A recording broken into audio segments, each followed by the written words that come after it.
Okay, welcome to the post-dinner Reminiscences panel. Well, it's not going to be on. It is on for recording purposes. It's not on for amplification purposes. I assume people at the back can hear my voice. If you can't hear some of the other speakers, maybe indicate that in the course of the evening, and that will spur them on to even greater spurts of volume. We'll do our best. We had asked for amplification but didn't get it. First, a couple of announcements. A reminder, again, for Shirley G's sake, who's been really, you have no idea how hard this woman works. She's the last, as far as I can tell, the last nun working at Boston College. She just works tirelessly day and night, 7 days a week. And she asked specifically that you keep your badges for tomorrow, that you bring them with you when you go to your hotel room tonight, and then come to BC tomorrow.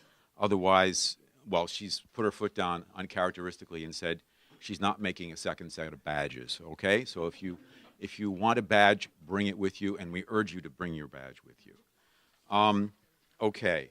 And then the bus for the Courtyard Marriott at Coolidge Corner in Brookline is leaving at 9 o'clock from out front of the hotel here. We should be hopefully breaking up in plenty of time for you to do that. I guess it's going to be there literally at 8:45, but it will leave at 9 p.m. tonight. And then tomorrow morning, the minibus, presumably it will be the same size as the bus that all got you over there tonight. The minibus will depart from the Coolidge Corner Marriott tomorrow morning at 8:15 and take you over to the sessions at BC tomorrow morning, which start at 9. Okay. So now I want to introduce our panelists, tell you a little bit about them now, and then turn it over to them. First, Pete Clark, who served as CEO of the Evening News Association from 1969 to 1986, and is director of Gannett Company Incorporated from 1986 to 1999. He received his BA from Pomona College and his PhD in political science from the University of Chicago. He has held teaching positions at the University of Chicago, Yale, UCLA, and the U.S. Army, focusing on political organizations and public policy. And of course, among his publications is Incentive Systems, A Theory of Organizations, co-authored with James Q. Wilson. Our second speaker will be Mickey, or Morton Keller, more properly, who is Specter Professor of History Emeritus at Brandeis. His most recent publications are, Mickey just can't stop writing. We've tried our best. America's Three Regimes, A New Political History, 2007. The Unbearable Heaviness of Governing, the Obama Administration in Historical Perspective, 2010. And My Times in Life, 2010. And he's recently completed the Obama terms, which will be due out sometime this year, Mickey? Okay. Then Martha Derthick will speak. Martha Derthick is retired from the Department of Government and Foreign Affairs at the University of Virginia after teaching there for over 16 years. She received a PhD from Radcliffe College in 1962 and has written several books on American government and public policy, of which the most recent is Up in Smoke, From Legislation to Litigation in Tobacco Politics. Then fourth, Susie Garment was special counsel to the New York Lieutenant Governor Richard Ravitch and is general counsel now of the Tikva Fund, a private charitable foundation. She's a visiting scholar at Indiana University, where she is working with co-author Les Lenkowski of Indiana University on a book about the politics of American philanthropy. And then fifth and final, me, Peter Skerry, Professor of Political Science at Boston College, will be wrapping up the panel. So with that, I'll turn either the podium or his place, whatever he chooses, to Pete Clark to begin.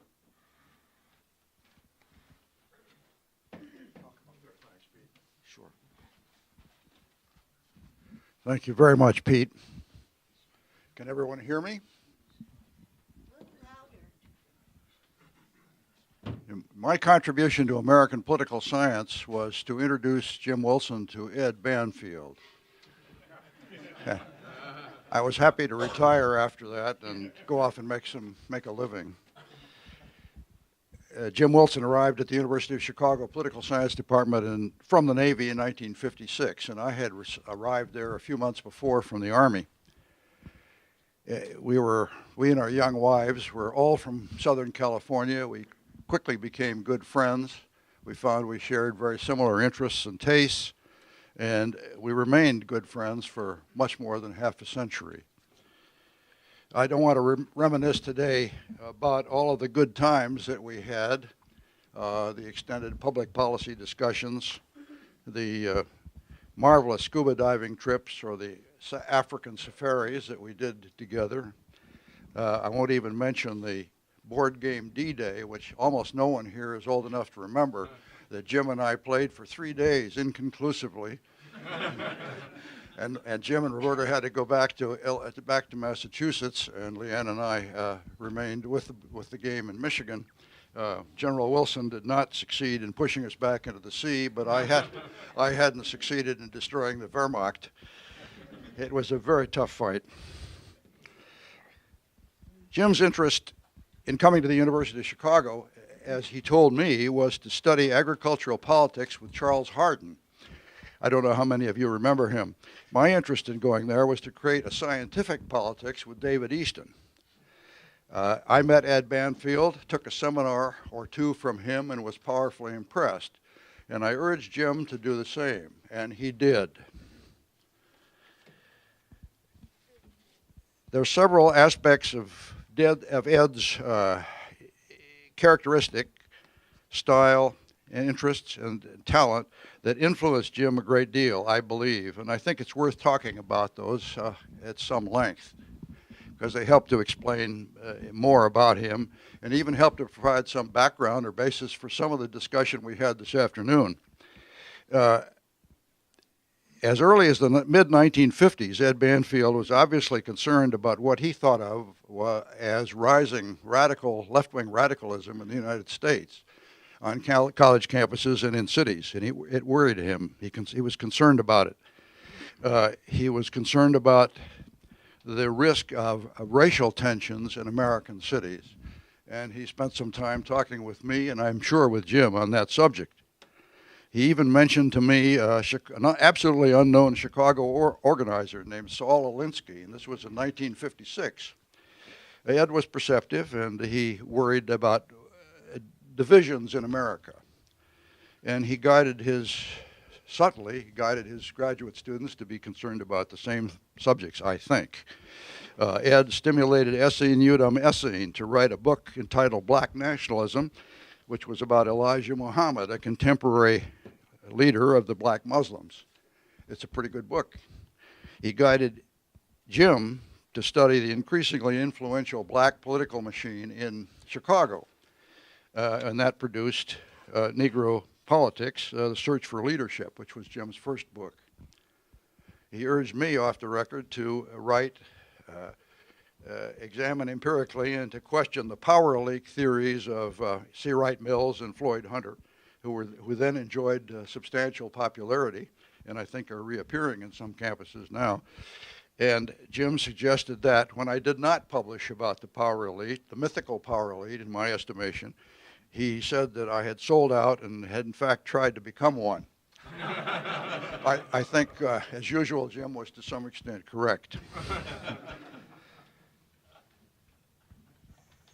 Basically, my point about Ed is that he not only guided Jim's preoccupation with careful writing and lucid clarity great clarity of thought, but he guided him in his substantive interests to some degree. From the time Jim arrived until the time he left the University of Chicago, the influence of Ed Banfield, I think, was evident. Ed's analytical conception of the behavior of organizations also influenced Jim, in my opinion. Ed's seminars, which I participated in, always seemed to include respectful treatment of Chester Barnard's book, The Functions of the Executive. Anybody here read that? All right. Aha. Very good, we got one. The discussions caused Jim and me to try to codify, to simplify, and to generalize Barnard's insights.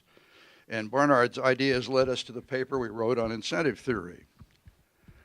John DiIulio refers to that theory, the theory of incentives, quote, which undergirds all of his subsequent work on bureaucracy.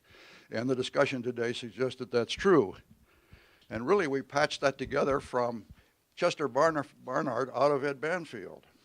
It didn't flow instantaneously from our minds. And both Jim and I were slightly surprised that Ed himself, Banfield himself, had not tried to codify Chester Barnard's work. Separately, Ed drafted a marvelous but never published manuscript on Mormon communities in southwest the United States, Arizona, New Mexico, Utah. And he was apparently impressed greatly by the Mormon theology and its apparent effect upon binding together those communities, helping them work together, helping maintain solidarity in those communities. And I think this paper, which Jim was quite cognizant of, as was I, helped increase Jim's very deep involvement with the reciprocal relationship between ideology and behavior. It was the most direct treatment either of us had ever seen, except for Max Weber, that dealt with those subjects. And it was empirical. It was based upon a community in southwest of the United States. Never published, to the best of my knowledge. Later on, when Jim joined Ed at Harvard, he, of course, worked with him and produced very promising work that we've all discussed and we're all familiar with. And he worked carefully with Ed, and a process that's not really easy.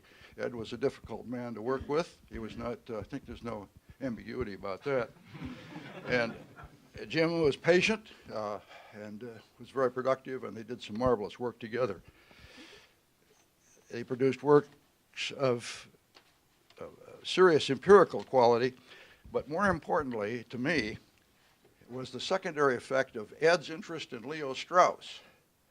Ed, at the last days in Chicago, had become very close to Leo Strauss, and Jim, to a lesser extent, had taken a course from Leo Strauss, as I had, and was influenced by his preoccupation, his concern with fundamental moral political questions.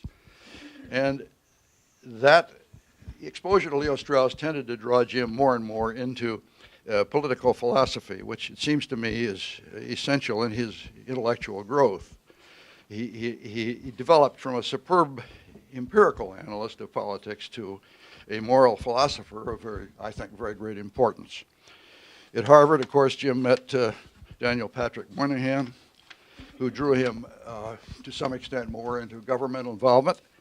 He later became close to a number of government officials, including most notably William Webster, once head of the FBI and later of CIA. And both of these exposures, plus others of a similar sort, drew Jim more and more into national security issues. And it's my opinion that Jim was most interested in national security issues in his final years, and had he lived further, he would have done more work, although not entirely visible work, in that field. He found it intriguing and satisfying, and frustrating in many cases. He certainly enjoyed work with Reagan's PIFIAB, President's International Advisory Board, Intelligence Advisory Board, and he also enjoyed working on FBI committees. And finally, I'd like to say, as I have mentioned in other places in commenting on Jim's work, the importance of his wife, Roberta Evans Wilson. She is a very bright lady, a very well-read person, a college debate partner of Jim's, and in my opinion, she stimulated even greater clarity and balance to an already insightful and well-balanced political and policy analyst.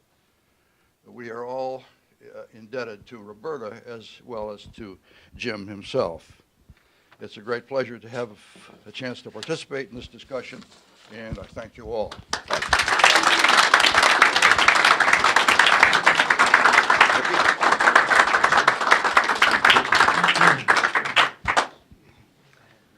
think I'm I think I'm old enough to stay here. I suspect I'm the only historian in the room, maybe on the campus, given that historians no longer use Widener. And as a consequence, I'm going to give you an historian's take on Jim. And that means I'm going to start long before we met each other, and long before I knew anything about Jim or his work. I do this because our personal experiences were very parallel. We were part of a generation that was born on at the cusp of the Great Depression. I was born in 1929, Jim in 1931. Thus, I bear more responsibility for the Depression than he did, which he's pointed out to me in the past. And we both missed World War II. And those common elements, I think, affected the way we proceeded in our lives. Jim got a BA in 1952, went to Officer Candidate School in Newport, served in the Navy from 1952 to 55 with distinction, primarily on an aircraft carrier. He then went to the University of Chicago for a mind-opening graduate education, and he got his PhD in 1959.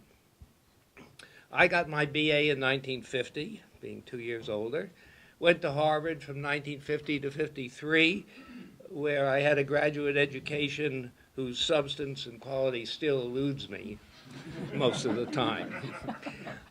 I went to Officer Candidate School at Newport in 1953, a year after Jim.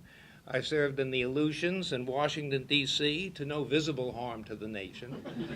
And then I got my PhD in 1956 while I was still in the Navy, which suggests the way things slackened in the wake of the Korean War. We both married exceptionally strong-minded women. I in 1951, you, Roberta, and Jim in 1952. Married Phyllis in 1951. They were strong enough to know not only their own minds, but most of our minds as well. And Jim had a son and a daughter. I had a daughter. Phyllis and I had a daughter and a son. Why our children have different names eludes me, but no comparison is perfect. So our very parallel paths converged in Cambridge in 1963-64. Jim had been at Harvard since 1961. I was a visiting professor from Penn, and then I went to Brandeis. We became friends, I think, as I remember it, at Cambridge's equivalent of Plato's Academy, a poker game at Sarge Kennedy's house that was already quite venerable, that was an early, ahead of its time bastion of diversity. Dick Herrnstein and Franklin Ford, quite conservative, were there. So was Sid Verber, holding up or holding down the left. This is a game that's still in existence. It's now 75, 80 years old. Its origins are lost in the mists of history. Now, that poker game was the locale for what I've always thought of as a great puzzle in Jim's life, and that is of a man of such commanding intellect played an often mediocre game of poker. I've thought a lot about this, and my conclusion finally is that this intensely moral man just didn't have the stomach for what poker involved. Deception, dissimulation, deceit, bluffing, that's the essence of the game. And his moral sense just wouldn't allow it. As an historian, I tended to move in a somewhat different academic world from Jim, but we had contacts, mainly social. But I did join him in a seminar on regulation. I read his work. He claimed to read mine. In the 80s, we lent our Cape house to Jim and Dick and Roberta, where Jim and Dick finished Crime and Human Nature. And after that, in a typically complex and ambiguous Wilsonian way, he thanked us for it and told us the house was too good for us, which was true. After Jim's departure from Harvard in 1987, we kept up when he was in Cambridge, when we were in Los Angeles, and then in the early 20th century, I had some involvement with Hoover and an involvement with Jim there, and we were out annually, and we worked on some joint projects together. Perhaps more importantly for our lives, we went on great trips to Turkey and Sicily with Pete, and that tightened our bond. I'm sure Pete and I would be delighted to show you, to have a 45-minute slide presentation of those trips, but unfortunately we don't have them. Now, Jim and Roberta's return to these parts was a source of general satisfaction, particularly for those of us who knew him from the past. He boosted the intellectual level of this area, and he zestfully plunged back into the poker game, which I suspect was a not insignificant factor in his decision to return. It meant much to him in what so sadly turned out to be his final years. Jim's unique mix of character and intelligence is not easily forgotten. And I'm going to try to give you my take on at least one basic aspect of that intelligence and that capacity to write political science. He would vigorously deny this, I'm sure. In fact, as I remember, he did when I tried it on him. But I think of him as very Irish Catholic in his view of the world he so brilliantly studied. He was in the grand tradition of his great predecessors, Pat Moynihan and Mr. Dooley. He knew in his Irish Catholic bones that the world would break your heart, and that the only way to deal with that fact of life was to look on the world with a skeptical, ironic, but humane and caring eye. And most of all, I think he deeply believed that the proper stance to take when confronting the world as it was to live as principled, as he would say, as moral a life as he could. To be, in words that he would never have allowed himself to say, to be in a state of grace. And so he was and is. Thank you.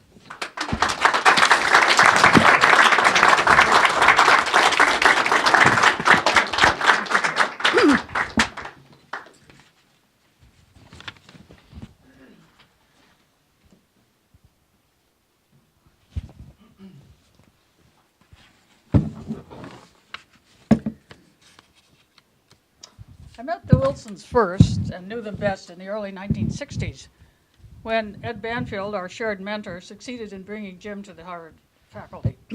I was completing a PhD under the direction of V.O. Key, but was employed by Ed to assist in the editing of a series of reports on the politics of major cities, one of which, that on Los Angeles, Jim had written. When Jim arrived, he had finished Negro Politics, and he and Ed were collaborating on the book City Politics.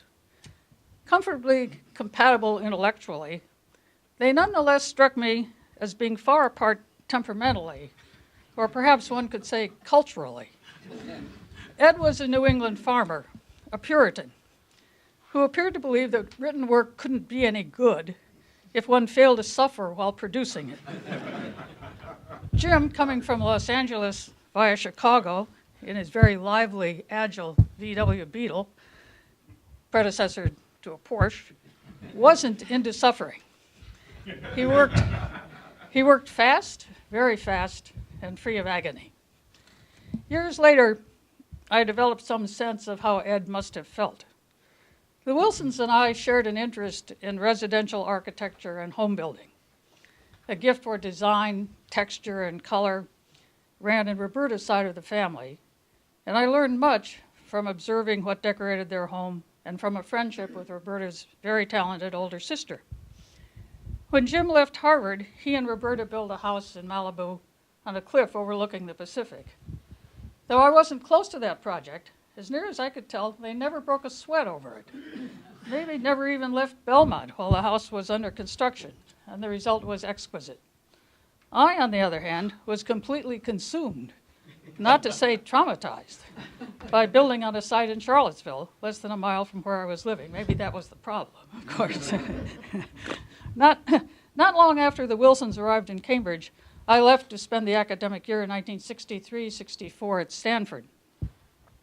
Jim, meanwhile, became director of the Joint Center for Urban Studies of MIT and Harvard, and therefore was in a position to bring me back with a joint appointment as a junior faculty member at Harvard and an affiliate of the Joint Center, which enabled me to do research on the public assistance program in Massachusetts. That was fun, and it yielded 2 publications, a chapter in Jim's edited book, City Politics and Public Policy, and a book of my own, The Influence of Federal Grants, Public Assistance in Massachusetts. The book, in turn, caught the attention of Gilbert Steiner, who was director of governmental studies at the Brookings Institution, and led to a job offer that launched me on many happy and productive years in Washington and later in Charlottesville at the University of Virginia. While I was on the staff of the Brookings Institution, I attempted to repay the favor. When Kermit Gordon, the quite distinguished and able president of Brookings, died, I thought Jim would make an excellent successor and suggested as much. But I wasn't part of the power structure at Brookings, to say the least. Wasn't even on the search committee, if there was any such committee. And the job went to a Federal Reserve banker with little experience of the academic world. Jim would, of course, have been a superb choice, and policy research in Washington think tanks might have evolved differently if Brookings had had the wisdom to take my advice. AEI, as it happened, had the wisdom that Brookings lacked and would draw on Jim's counsel for many years. I've given thought to what I might say, what I might add to the many eloquent tributes to Jim in the memorial service at Harvard, and academic publications, and of course tonight's Reminiscences.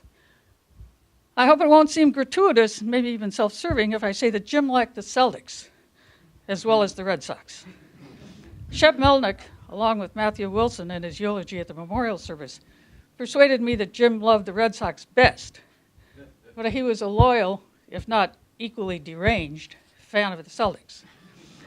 I became a fan of the Celtics and attended a game or 2 in the old Garden in the 1960s, quite possibly under Jim's influence. I'm a bit vague about that because coming out of Ohio, I was a basketball fan before I ever got here. But Jim, as a student of organizations, would certainly have encouraged following Red Auerbach's and Bill Russell's CELTs, who, after all, were one of the most successful organizations in the history of the world. He recoiled in horror years later when I tentatively inquired whether he had taken up with the Lakers. More than the Celtics, I've settled on animals as a subject that deserves to be addressed and has been, I think, neglected. Both domestic pets and wild animals in Africa's game preserves were very important in the Wilsons' lives. I have no idea whether Jim grew up loving cats, but after his marriage, he certainly loved them because Roberta loved them. I believe I am correct in recalling that I first came to the Wilsons' attention not as a promising political scientist or a protege of Banfield, but as a well-qualified cat sitter. When they arrived in Cambridge, they did not yet have children, but they had a cat, a notably difficult black cat named Fabrizio. I promised that I could take care of Fabrizio, and I did, whenever they were away. I remember that cat well. He was not the worst cat I've ever known. Jim is not the only friend I've had who dedicated a work of scholarship to a pet. There's also Sid Milkus with his dog Stella, but Jim was first. And on those few occasions when I would see him when he lived in California and I in Charlottesville, he would always inquire first about the cats, knowing that Roberta would want to report. The Wilsons carried animal loving well beyond anything I have ever achieved, with their many trips to African game preserves and the family legacy that lives on in their veterinarian son, Matt. Not only does Matthew tend professionally to cats and dogs in Massachusetts, his pets, according to his mother, include a toucan, a Madagascar chameleon, a large tortoise, 3 Aussie water monitor lizards, poison dart frogs, tree frogs, and a Baja king snake. He can tell you if that's true or not. I said that Jim and I had the same mentor Ed Banfield. Jim never ceased to honor Ed. I remember being told, I think it was probably by Roberta, that Jim was thinking of quitting graduate school until he met Ed. It sometimes happens in academic life that scholars of outstanding achievement lose sight of their early debts. This was not true of Jim, that it was not true of him, can be seen by consulting what he wrote on the subject of Ed. Among Jim's works that I commend to you one that would be easy to overlook, a deeply informed, analytical, and warmly appreciative 50-page essay entitled A Connecticut Yankee in King Arthur's Court, a biography. It can be found in a publication of the Salvatore Center of Claremont College and online in a website maintained by the Banfield's grandson-in-law, Kevin Kosar. I will close by quoting, not from that essay, but from the first paragraph of Jim's tribute at the Harvard Memorial Service for Ed. While it tells us about Ed, it testifies also to Jim's devotion. Ed was the ultimate scholar, with a mind so enriched by learning and so precise in its operation that he made others appear narrow and vague. To paraphrase Casey Stengel, getting a fuzzy thought past Ed was like throwing a lamb chop past a wolf. He was a journalist before he was a professional thinker. He demanded clarity from everyone, but especially from himself. He endlessly revised his manuscripts to make them lucid, and in so doing made them beautiful.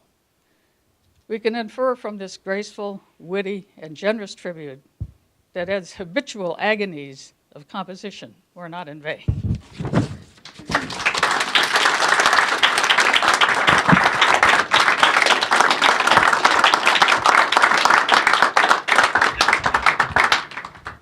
I'm going to sit, not just because I'm old, but because that is too tall for me, which is partly the point.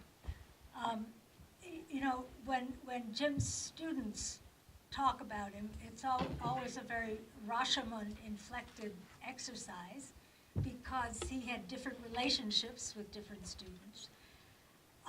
With me, I always had a sense that he was sort of indulgent, partly because I was small, and also because I was afraid of a lot of things, including him. When I first met him, I had just come back from England. I was studying history, which is what I did as an undergraduate. I had decided to go to graduate school in political science for totally random reasons, also known as the first husband. And I was told that Jim needed a research assistant on a project involving computers. This involved, you know, punch cards, hanging chads, taking all the stuff to the computer center to process, praying that you didn't lose it, mangle it. But first I had to go to Jim's office in Littauer. It wasn't exactly a job interview because the fix was already in. So all Jim asked me was, well, how much do you want to be paid? And the deer in the headlights, right? A nice Jewish girl is asked to say how much she wants to be paid. So I said, well, how much do you want to pay me? That was the first time I got the Wilson stare. It was pained, it was sad, it was patient, waiting for how long it would take before I realized how idiotic it was, what I was saying. I didn't realize how idiotic it was because I had not yet been educated by James B. Wilson. So he had to start from A. He said, you have interests.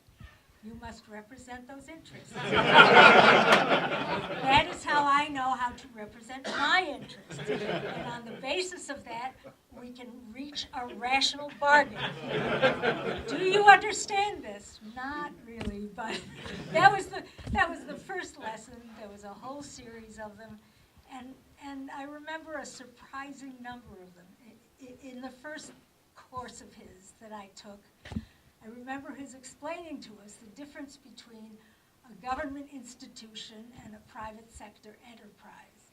He said, if you go to your department at MIT and you say you want $10,000 to study Mexican brothels, They will give you a huge ream of paper with justifications, with conflict of interest statements, with requisitions. And if you go to your Harvard department and make the same request, they will say, do you want it in 10s or 20s? that was memorable. But it continued. I mean, when I was finished with my coursework, he gave me my assignment, which is to say the subject of my doctoral dissertation. He was then into economic regulation. So he sent me, like some of his other students, to some godforsaken government bureaucracy that was doing something that nobody had ever heard of. In my case, it was the antitrust division of the Justice Department, which is about as obscure as you could get. And I spent months interviewing that Wilson methodology. And I came back to him whining and said, I failed. I can't get it. I don't know how they choose their cases.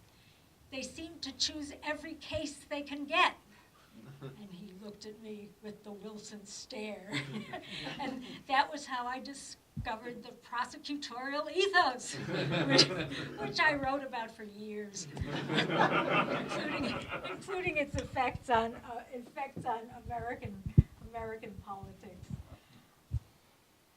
Jim introduced me to almost everybody who, in addition to him, taught me what I thought. That included the people through whom I ultimately left academe, in particular Pat Moynihan. When Pat asked me to go to work for him at the UN, I was anxious as usual. I asked Jim, how is this going to affect my career in academe? And he said, after a moment of the Wilson stare, he said, you still have 2 good legs. Use them. I doubt he anticipated just how much use I'd get out of them, but that was the right advice. However, the clarity, one of his great gifts to me and to all of his students, was secondary to the gift he gave us in the model of the life that he lived. Maybe some of his students came from exemplary families. I was not one of them. It was through watching Jim and his love of Roberta and his children that I got a sense of what it meant to live a full life. I remember once he was talking to us about solidary incentives and the variations thereof. He was talking about helping little old ladies cross the street. And he said, all of a sudden, he said, you know, my wife is going to be a little old lady someday. Explaining as if that were self-explanatory. Now, no one who knew Roberta at the time, no one who knows Roberta now could believe it, but it gave me a sense of what it means to love someone steadily over time. I remember his story about how you met your wife, Matthew. Do you want to see my snake?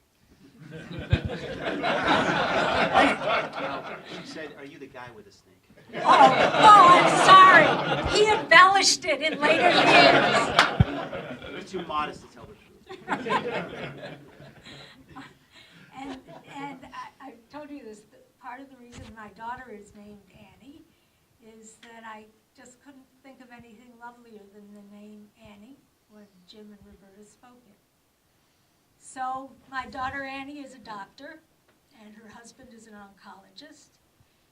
And so when Jim had been sick, I had an undeniable impulse, which is to say an impulse that I couldn't deny, to go see Jim and Roberta in Andover. And there I got the last of the gifts. First, the gift of seeing him as himself, except that he had a wave in his hair for the first time. And the gift of his final conversation, which, as usual, was full of clarity and truth-telling. I didn't get the Wilson stare because he was driving, but at least this time I was sort of better at figuring out what he was talking about, almost all by myself. So, thank you.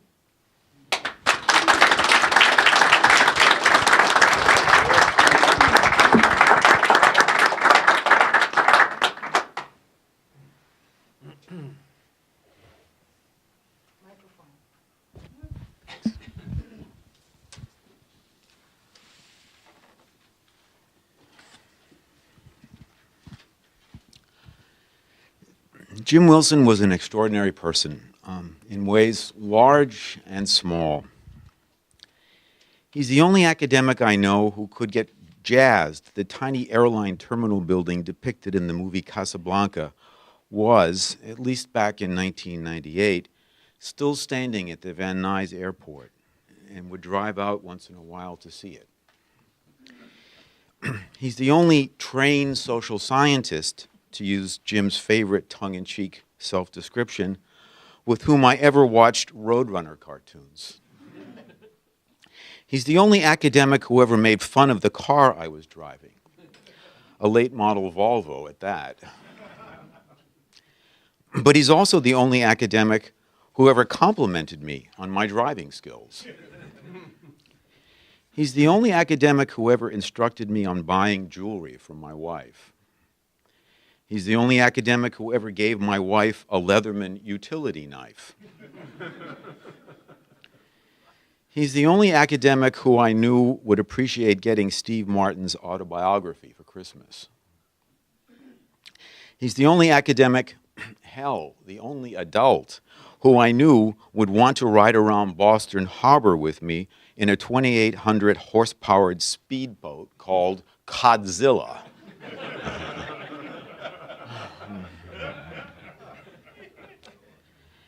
And he's the only academic or public intellectual I have known whom you could reliably count on not to turn on you because of policy or political disagreements. This litany underscores Jim Wilson's qualities of mind and character. On the one hand, his interest in the quotidian points toward his Aristotelian approach to social science. His focus on what social and political actors do, not merely what they say they do, and certainly not on the ideas presumed to be motivating them. This orientation comes through most strongly, of course, in Jim's work on bureaucracy and organizations, which he insisted must be understood first and foremost in terms of how the operators at the base of the organization define their critical tasks. Jim drove this perspective home to me at a particularly difficult juncture in my career, when he rejected the first draft of my dissertation. Sitting across from me in his new office at UCLA, he said scarcely a word about the substance of my thesis. He focused instead on Laurence Olivier's autobiography, which he happened to be reading. Jim mused how Olivier had nothing to say about understanding the background or motivations of characters, and everything to say about lighting, staging, posture, and especially putting on makeup. It was years later when I came to realize that Jim was not a method social scientist. And it is striking that his hobbies and passions, magic, cars, photography, scuba diving, horseback riding, or the dancing of Gene Kelly and Donald O'Connor in one of his and Roberta's favorite movies, Singing in the Rain, all depend critically on mastery of technique.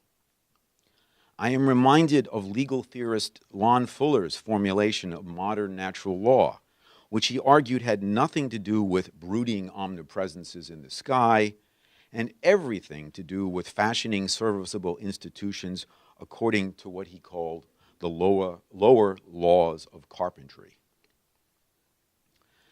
As for Jim's character, he described it himself, inadvertently, when he revisited his North Long Beach High School in 1968, 20 years after graduating. As he wrote, the most popular students are not the socially aggressive big men on campus. They are instead rather quiet persons who are socially at ease, but who also embody in greatest degree the quality of being sincere. The student body president said little in meetings, but when he spoke, he was listened to respectfully, perhaps precisely because he did not chatter or try to be a wise guy, and because he seemed to think carefully about what he wanted to say. And when he spoke, he was neither flustered nor bombastic. End of quote. Jim certainly personified one of Aristotle's chief virtues, self-control. This won't surprise anybody here. Today, a dimension of self-control that is highly, perhaps overly esteemed, is tolerance. Jim was certainly one of the most tolerant individuals I ever met.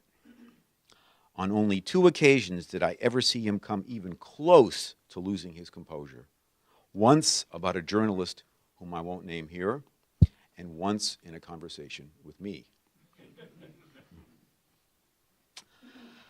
Above all, Jim was intensely loyal to his students, to his friends, and certainly to his country.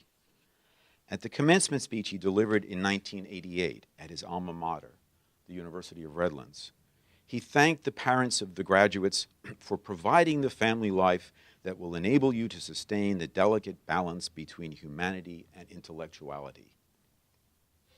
Most people would see Jim as tipping this balance in favor of intellectuality, as when, asked to endorse a course taught by Newt Gingrich, he characterized it as a, quote, mishmash of undefined terms, misleading claims, and unclear distinctions, end quote. Nevertheless, Jim frequently did defer to the humanity side of the balance. Speaking of Redlands, Southern California obviously loomed large in the lives of both Jim and Roberta. As he wrote in A Guide to Reagan Country, that was a culture rooted in fundamentalist Protestant individualism whose middle-class values were subscribed to by working and lower middle-class families. There were a few sharp cleavages of class, race, ethnicity, or of religion, even though, as a Catholic, he was a member of what today would be considered a minority. Young people strived to be friendly and sincere. Such values were rooted in a strong, socially reinforced commitment to property, sustained by a growing economy. He contrasted metropolitan Los Angeles with San Francisco, which had fewer homeowners and more apartment dwellers, immigrants, and Catholics. As Jim frequently pointed out, this background distinguished him from his neoconservative friends and colleagues, who were prone to revisiting disagreements, whether personal or political, from the far past. Yet this difference in style and substance was even greater than Jim acknowledged, I believe. His constant theme was the deleterious and perverse tendency of well-meaning but misguided elites to overlook lapses of self-control and future orientation among the poor, even though those middle-class values had worked so well for those same elites. About this, Jim was undoubtedly correct, and his neoconservative colleagues concurred. Yet neoconservatives were more preoccupied than Jim with the contempt those elites harbor toward the working and lower middle classes struggling to hold on to those middle class values. Elite contempt for the underpinning of ordinary life just didn't drive his research and writing the way it did neoconservatives, who heaped criticism on policies such as busing and affirmative action. In such battles, Jim was invariably an ally, but seldom a leader. Nor was Jim particularly preoccupied with tensions and conflicts among competing non-elites, across ethnic boundaries, for example.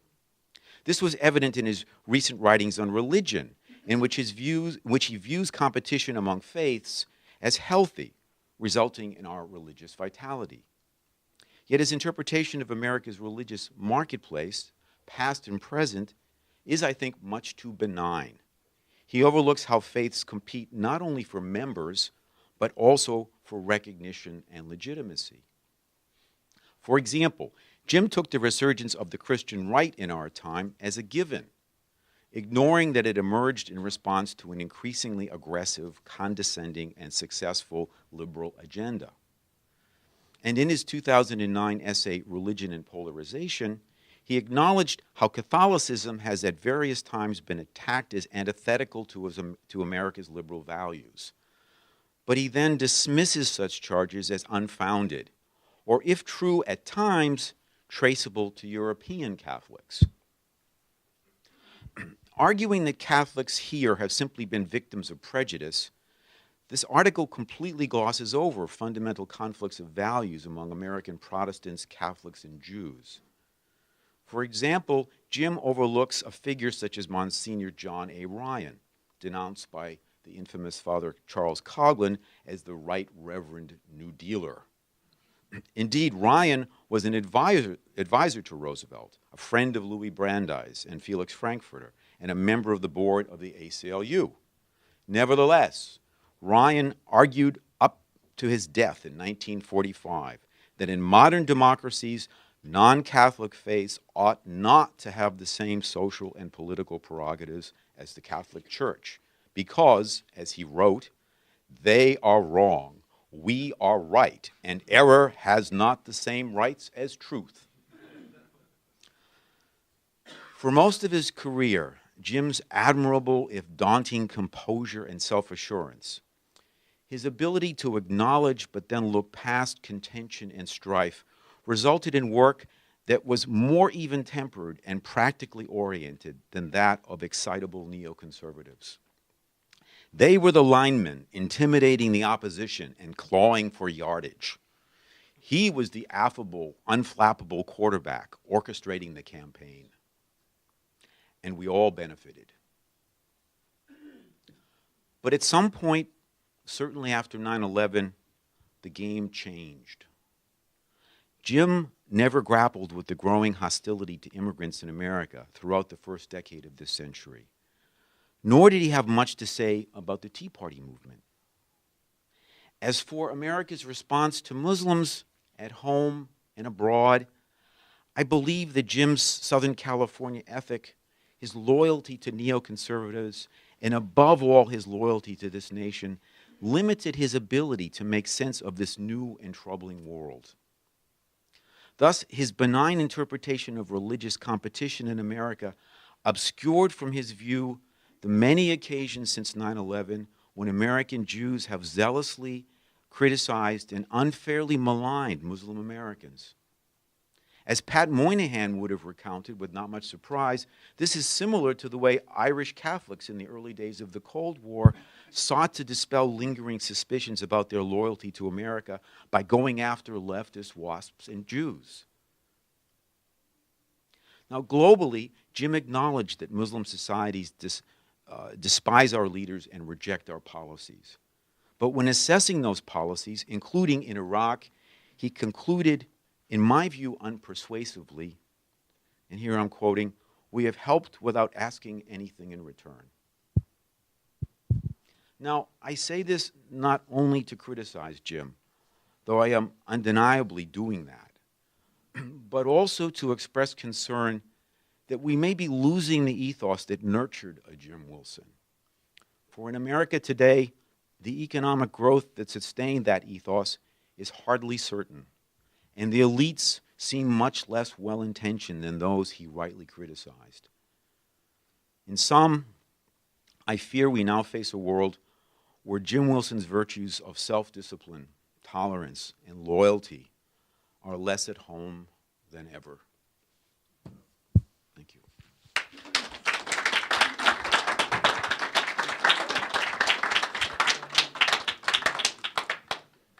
I think there's time for questions, reactions to any of us, if you're so moved.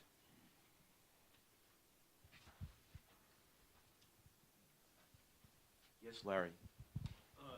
Larry D. from NYU. Your last comments strike.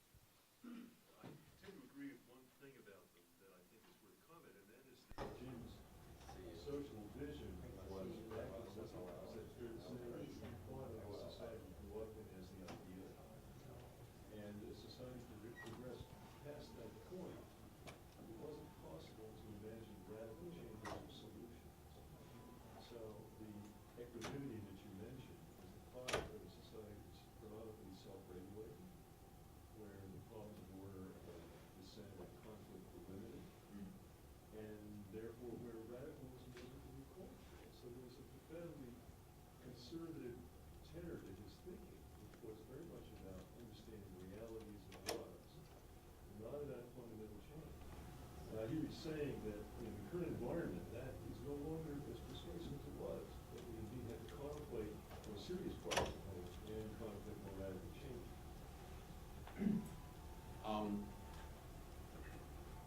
guess I agree with much of what you just said, but the thought of characterizing Jim Wilson as backward-looking, I find hard to accept. Given his confidence in science and how it can benefit society, benefit mankind. But with that caveat, I guess I would perhaps agree with much of what else you said. Alan Wolf? Can anyone speak to the issue of Jim Wilson and capital punishment? Because he's written so extensively about punishment, and he was a Catholic. And it does strike me as one potential area where Catholicism and I mean, I do recall a conversation with him. It somewhat disappointed me when he essentially said that no innocent person had ever been executed by the state. And technically speaking, that was probably true. But realistically speaking, and Jim was a realist, it struck me as that's not quite correct. I just wonder if anyone has recollections or knows Jim's views about that. I can't speak to that. Can anybody want to, or Hugh Hecklow? Could something more be said about this intellectual history where Leo Strauss and Edward Banfield somehow make a connection? I'm not very In the final years of Banfield's residence in Chicago, he became very close to Leo Strauss and took it very seriously, and they were close friends. And even when Ed left Chicago, Leo Strauss wrote delivered a very moving appreciation of Ed. Again? Which can be found on the Banfield. On the Banfield website. I didn't know it was on the website. But anyway, it appears there, and it appears somewhere. I know it occurred, and they became quite close. For his part, Jim, of course, was working very closely with Ed in his Harvard years and remained a close friend subsequent to the several books they did together here. They remained friends through the rest of Ed's life. And for Jim's part, he had taken some courses from Leo Strauss, and when we were graduate students, Strauss was regarded as the devil by all of us young progressive logical positivists of our generation. The 1950s graduate students had no room for morality in political science. We were scientists. I was especially into be a scientist, having been trained in a little bit of chemistry and physics. And only very slowly, Jim was not as rigid by any means as I was, only very slowly did Strauss and the serious questions he raised began to penetrate to us. And I think it occurred in Jim's case after he left Chicago when he arrived here. But we were in touch throughout the rest of his life, and I read most of his manuscripts and the serious books, and he became more and more interested in moral questions. And I encouraged that, and others did as well. That's all I can say. I was just taken to Brandeis by Ed to hear a lecture by Strauss on Maimonides. Ed often spoke of Strauss, but imitated. But he never entered into the subsequent conflict at Harvard government about Straussians, like Mansfield versus the other side. No, Ed, no. He was too diplomatic to do that. Yeah. He had no time for that kind of argument, I'm sure. But what he believed himself, I think, was quite subtle and quite serious, in my opinion. And Jim as well. Certainly Jim absorbed much of the seriousness, moral seriousness, and it was reflected in his books. Mark Conley. If you'll indulge me, a lot of discussion today has reminded me of my own Jim Wilson story, and the preface to my book, When Brute Force Fails, which is basically a series of footnotes to Wilson, I expressed my gratitude for his many years of very active support of my projects across pretty profound ideological divide. He was the Ronald Reagan professor, and as many of you know, I played for the blue team. And I got an email from him saying, glad to have the their friendly reference, but wondered what the ideological divide was. Reminding me that he'd been an advisor to Hubert Humphrey. And it struck me that was genuine, that he actually didn't see himself as primarily a player for the red team, but as something else. I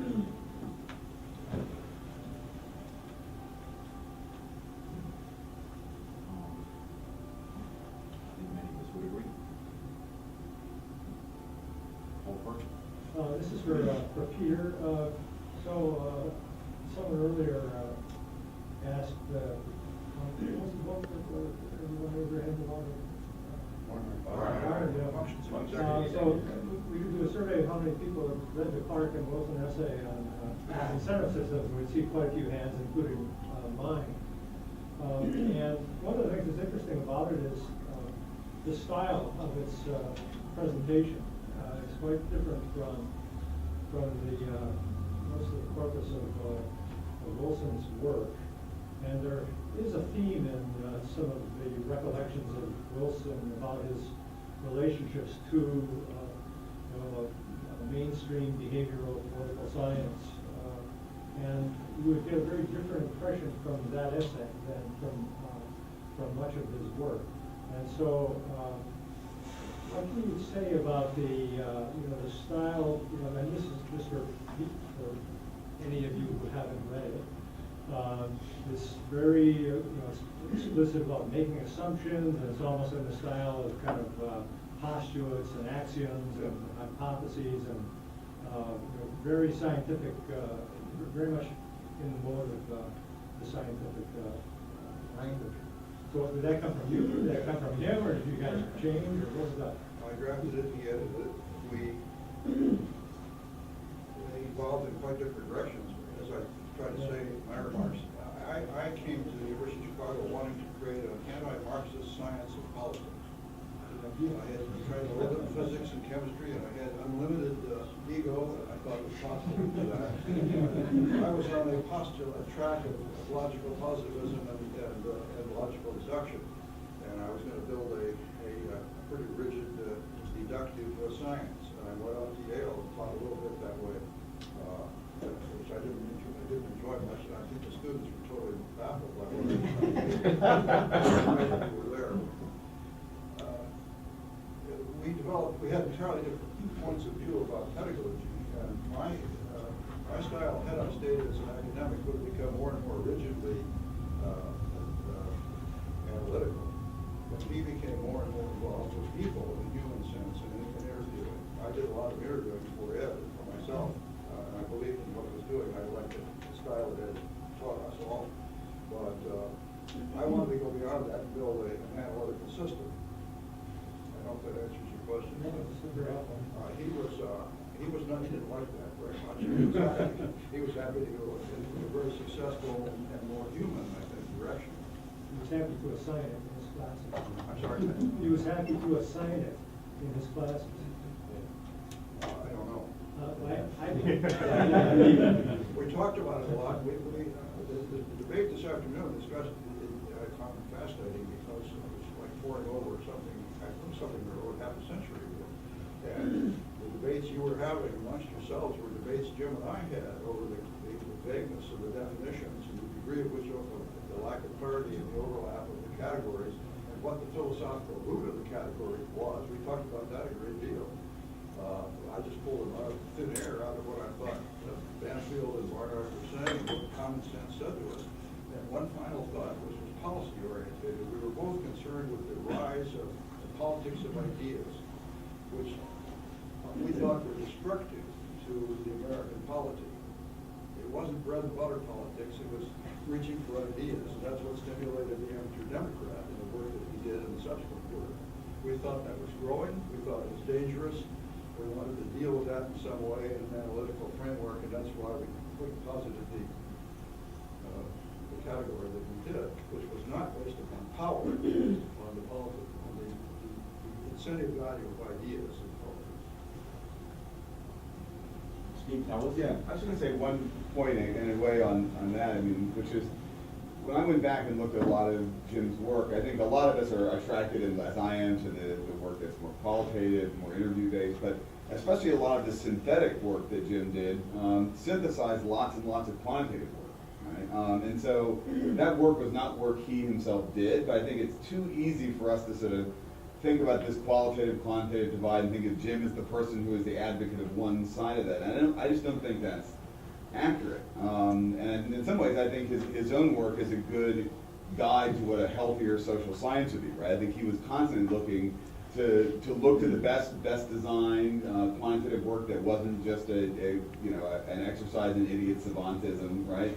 And thinking about how you would actually integrate that with work that often was doing something different, right? Often those different methods were good at getting at different parts of reality. And so I think there are many of us who are soldiers on one side of that divider now, but I don't think you can import Jim into that. I think Jim was someone who was a bridger rather than a divider on that. That's absolutely true, and he was an excellent quantitative student, and he knew more about analysis, quantitative analysis, than most persons in the field at the time. And he did a lot of it himself, surprisingly to me. But the difference was, I was axiomatic. That's the kind of political science I wanted in the model of economics. And he was an empiricist, but a methodologically sophisticated one. Yes. Bill Glasser. I just want to add to that because when I went to him to talk about my dissertation, which was, I'm not a historian, but I play one on TV, which was about the Dred Scott case and it was about the New Deal. And I was petrified that he was going to tell me I had to do some kind of social science and I wanted to be in the archives. And he said to me, you start with a question and you find the data that supports the answer to that question. And there was, of course, your point. I might just, I suddenly remembered a conversation we had that relates to the capital punishment question that was raised before. We had as I recall, a rather inconclusive conversation about the balance or juxtaposition of the danger of someone being unjustly executed and somebody being released before time and going out and killing again. And the question, not resolved of course, was what is the balance? How does one draw policy and other implications from this kind of situation? And it strikes us just thinking about it that the question evoked it. It is in a way reflective of Jim's way of thinking about the world. Not proceeding from a formulated set of perceptions or values, although God knows he had them fundamentally, but letting things take their course, pursuing the thread of eventuality wherever it lay, wherever it went. And as an historian, I found that an exceptionally attractive aspect of Jim, and it was one of the ways in which we could communicate across that vast gulf that separates us. Well, that seems, Ted Harwood and Peter Shep. Chester I. has come up with discussion, and I remember as a graduate student we read the functions of the executive. And the key point, key generalization is the alignment of the incentives for the executive with the organization. You have to have this alignment or you not have effective managerial control. But now we have managerial license because of board of directors that are buddy-buddy with consultants that come in that are paid for by the boards, and you have extreme compensation that is way out of line with the true value of the services. It's a question, it's king of the hill, and it's very damaging to our country. I say that as a conservative, and I just want to make that point because I'm not being in the discussion. And I agree with you. Peter Shep? Yeah, I'd be curious to know the evolution of his